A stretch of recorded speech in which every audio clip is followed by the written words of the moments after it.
It's the Fisherman's Catch Coaches Show on Eagle Country 103.9. Each week, we preview and review all the stories in Ilwaco High School athletics. Now let's take the field, tee up, hit the mat, and settle into the starting blocks for the Fisherman's Catch Coaches Show on Eagle Country 103.9.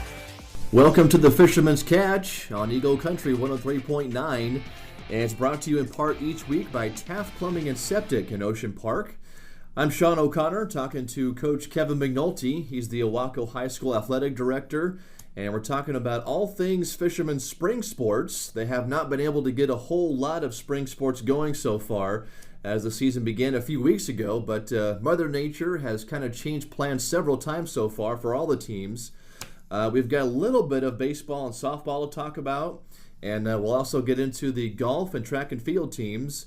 But first, we're going to touch up on a little bit about what the softball team has been up to.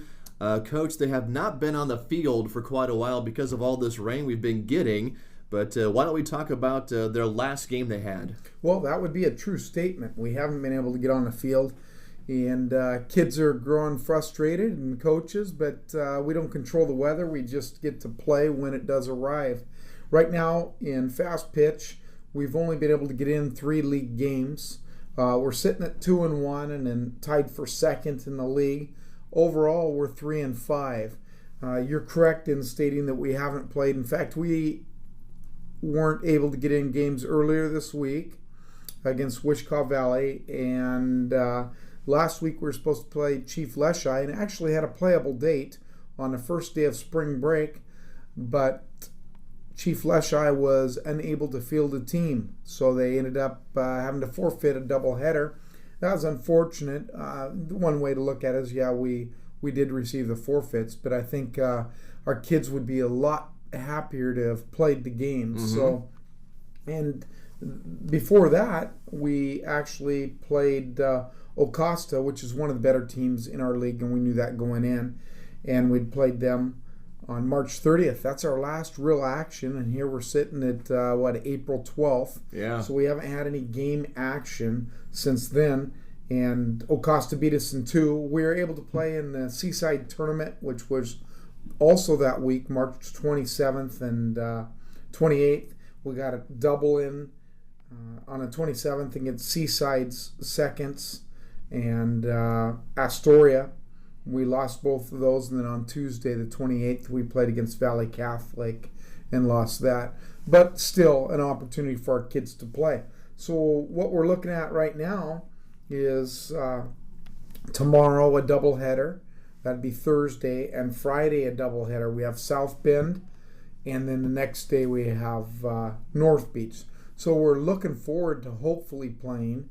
And South Bend will be a good matchup. They're a young team. They're a first-year program, so we're also young, and we have an opportunity to compete there. And then again on Friday. So as we spoke about before the show, one of the things we're going to be looking at here is how we're going to reschedule. Obviously, league games take precedence. Here we are, darn near the middle of April, and we have some league games to get in and have things wrapped up in the next couple weeks before postseason begins, believe it or not. Wow. And we have a little bit of grace period at the end of the season where we built a few days in case we need to get those games in place. But that's where we're sitting right now in fast pitch, and look forward to getting some games in hopefully this week. Looking at the weather forecast, it doesn't look favorable, but we hope there's maybe a little blunder and we do get a little window to get in and play. It would be good for us and good for all kids that are out for spring sports to get those games in and help us get a little bit closer to getting those league games completed. The way our league is set up in fast pitch, we play each team 3 times. So we play a single the one time and then a doubleheader the next time. So if we're able to get a game in, the next one can be a double, or if it's a nice day, if we look outside and we're scheduled for a single and we say, hey, we can get a double in today, we're going to do it. So it's a little adjust, adapt, and it's actually an athletic director's nightmare this portion of the season. So that's where we are in fast pitch, and busy week if it pans out. So with this possibility here of a future logjam with all these games you might have to be making up and rescheduling, do you kind of worry about how this young team might handle kind of a crazy schedule going forward? Absolutely. It's difficult because right now for our kids, we're not getting outside. Our kids are not getting real live, ball off the ground or facing a pitcher or any of those things, catching a fly ball. We're not able to do that. Most of the stuff we're doing is in batting cages and in a gym. Mm-hmm. So it's not real. And it's a lot more difficult to judge a fly ball outside and when it comes off the bat, mm-hmm. as opposed to catching something thrown fairly straight in a gym. So, one hand we want to be out there playing, but obviously you'd like the opportunity to play, then fix, then play. Mm-hmm. The way it's going to pan out, we're going to end up play, and so there's going to be little fixing between. It's going to be on the run. We're going to have to fix those things as we're moving into the next game or the next inning, whatever the case may be. Yeah. So it sounds like a really busy schedule coming up here for the softball team. We'll take a time out here in the Fisherman's Catch and come back and talk a little Fisherman baseball.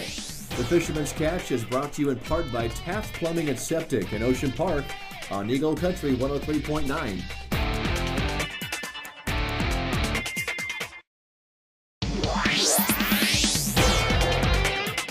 And welcome back to the Fisherman's Catch, brought to you in part each week by Taft Plumbing and Septic in Ocean Park. Talking to Kevin McNulty, the Ilwaco High School Athletic Director, on the Fisherman's spring sports schedule. And even though the weather has slowed down a lot of their teams so far this spring season, the baseball team has been able to get in a few games here recently. In fact, they just played a little bit of league baseball back on Tuesday, and it was a really good performance against North Beach. It was. So we played yesterday, and we got a doubleheader in. It was a nice day, and it was scheduled, and everything went as it was supposed to. Our baseball is sitting tied for first place right now in the league with a 5-1 record, 6-1 overall, and we're tied with Ocosta, which we had split with them. So we're in a good spot, and we're not deep, which might be our Achilles at the end of the season here coming up for league. So, and the reason I say that is baseball is a little more challenging on the reschedule as opposed to fast pitch, with the number of pitches that a kid can throw now and number of pitchers we have. 12 kids on the team. Now they're 12. We have some pretty good kids, but we're not deep. And one of the things we're trying to do is keep from backing up double headers, and all these league games are double headers. So when you postpone one, as last week we were supposed to play South Bend over spring break and it is postponed due to weather, we have to now wedge that in, and trying to give appropriate time for kids to get rest and so you can use your pitcher is a coach's nightmare. And we'll see how things end up going here in the last few weeks. But over spring break, like fast pitch, we did have a game scheduled the first day of spring break against Chief Leshai, and I'd mentioned earlier that their girls team wasn't able to field the numbers to come down. Baseball, the same thing happened, so we ended up getting a couple forfeits due to that. We were able on the fly to get a game with Warrenton during spring break. Just happened to be a decent day, and the coaches kind of had spoke to each other and said, looks like it's going to be okay tomorrow. Can we play? And we got it set up, and we did play. And we played over at Warrenton on the 4th of April, and Ilwaco ended up winning the game 12-7. It ended up being a shortened game due to weather. Imagine that. But we had some kids that did real well, and real happy. Trenton Cox hit a home run and a double. Zach Tapio, Brandon McMullen, Chris Wood all singled.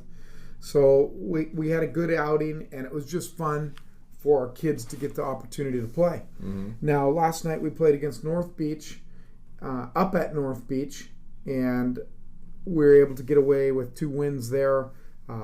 Good opening game, 11-1. Zach Tapio led the way pitching. just a good all-around game. The second game, Brandon McMullen pitched and did a nice job pitching as well.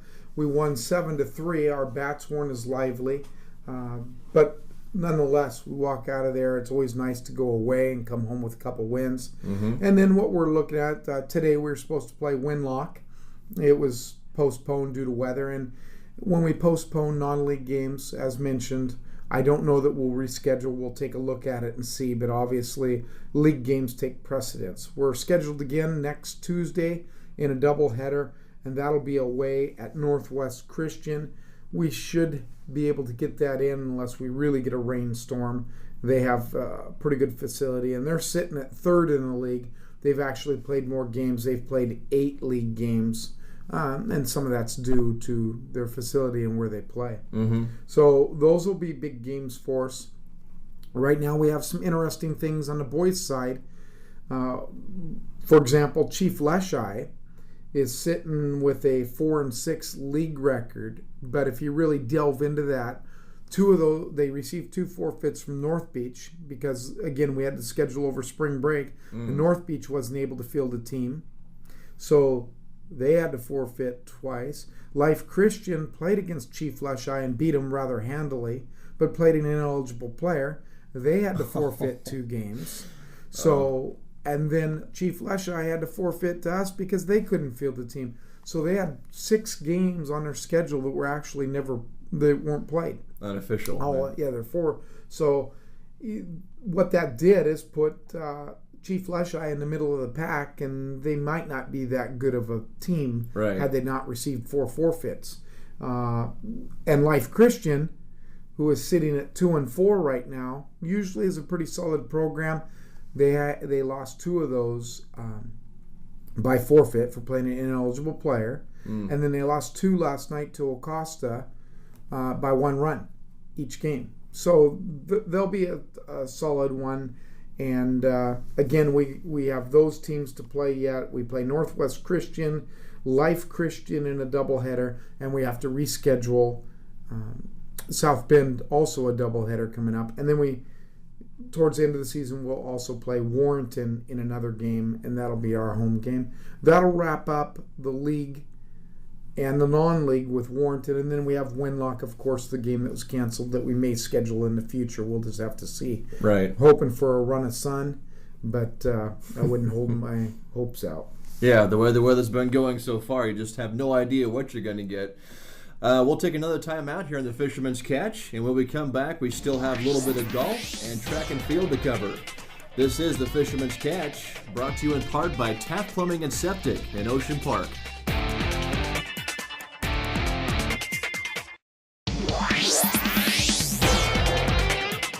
And we're back here on the Fisherman's Catch, talking to Coach Kevin McNulty, the Ilwaco High School Athletic Director. And we still have to get into both the boys and girls golf teams, and we'll finish up the show here in just a moment talking about the track and field team.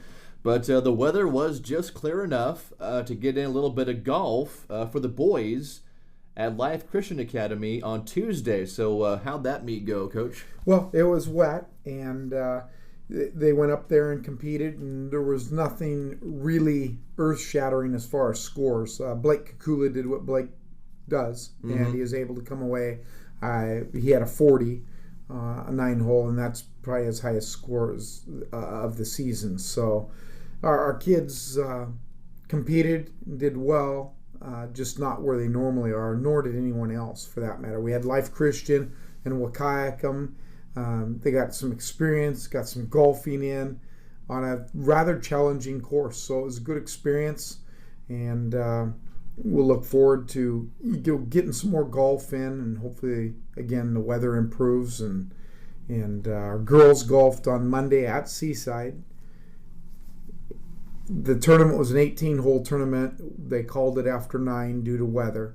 And we had Aslan Fisher. She led Ilwaco. She is 6th overall, behind some Scappoose and some Valley Catholic girls. Valley Catholic has a tough team, and Aslan golfed a 61 on the front 9, and Madeline Jacobson had a 67 on the front 9 as well. So we had some kids get some golfing in. Madison Chabot golfed a 79, and those were the 3 that we had go to that tournament. So we'll have some more go, and coaches kind of split next week. A couple, split the squad in half, and has half of them go in one direction and half another direction. So we will get another tournament in next week, and our girls go to Montesano next Monday, and we'll get to see some different competition. We'll golf with the 1As, and that's good